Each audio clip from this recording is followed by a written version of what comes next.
За 2016 оноос хойш парламентын гишүүнээр ажиллахдаа ийм өвөөгүй үйлдэлийг анх удаа харж байна.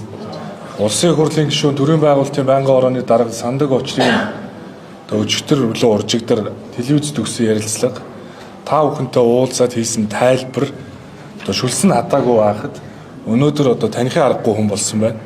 Нэгсэндээ хуулийг гуйл болгож байна. Төрийн эрх мэдлийг үндсэн хуулийн бус замаар авах ийм өвөөгүй үйлдэлүүдийг гаргаж байгааг бид нэр хуулийн зүгээс тайлбарлахаас гадна энэ бол ёс зүйн ямар ч наад захын ойлголт алга дээрээс нь ёс зүйн өндөрлөг гэж их ярьдаг хүмүүс тэгээ ёс зүйн өндөрлөгөө бүрэн алдсан байна.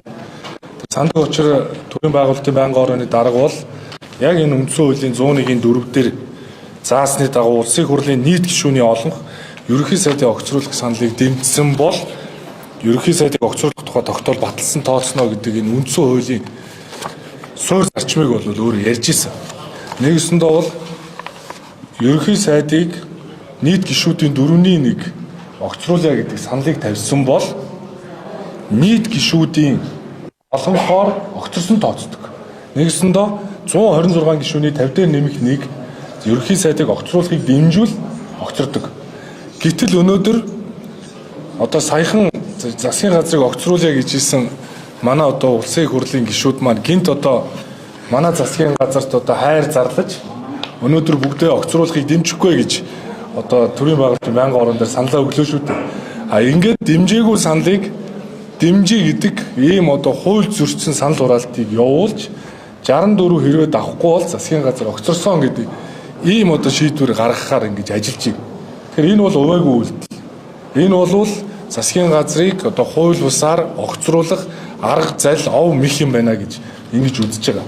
Тэгэхээр ер нь аливаа зүйл бол хэмжээ хязгаараад авдаг. Одоо бол хуулийнхаа дээр гიშгэлж байгаа юм байна. Дээрээс нь парламентод бас олон удаа сонгогдсон гишүүд байгаа. Ийм өвөөгүй үйлдэлийг бол бид хизээж харж байгаа. Тэгэхээр ийм үндсэн хуулийн бус замаар засгийн газрыг огцруулах гэж байгаатай бол бид нэр эвлэрэхгүй.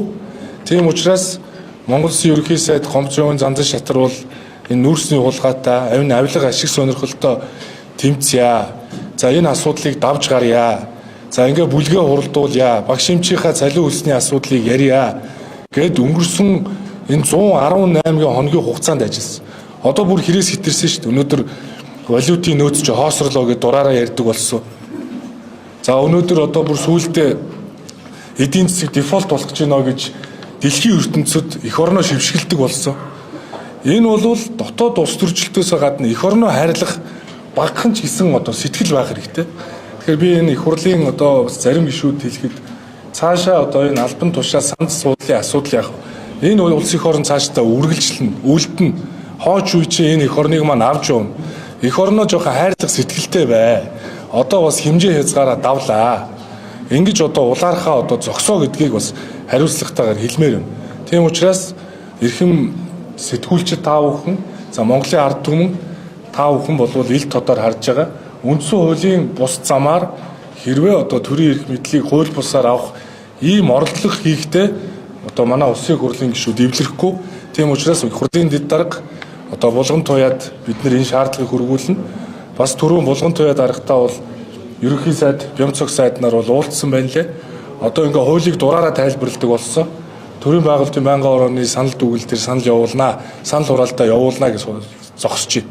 Нэгсэндээ үндсэн хуулиндаа ерөнхий сайдыг огцруулахыг дэмжсэн санал нь нийт гишүүдийн олонхоор дэмжиглүүл огцорсон тооцно гэдээ байхад дэмжээгүй саналыг дэмжих үү гэж санал хураалт явуулах гэж байна шүү дээ.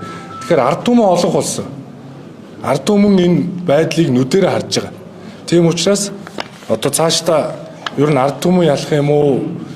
Тэгээ энэ өвөөгүй хэдэн нөхдүүд ялах юм уу гэдгийг та бүхэн шүүн тунгаана гэдэгт би сэргэлцэхгүй байна.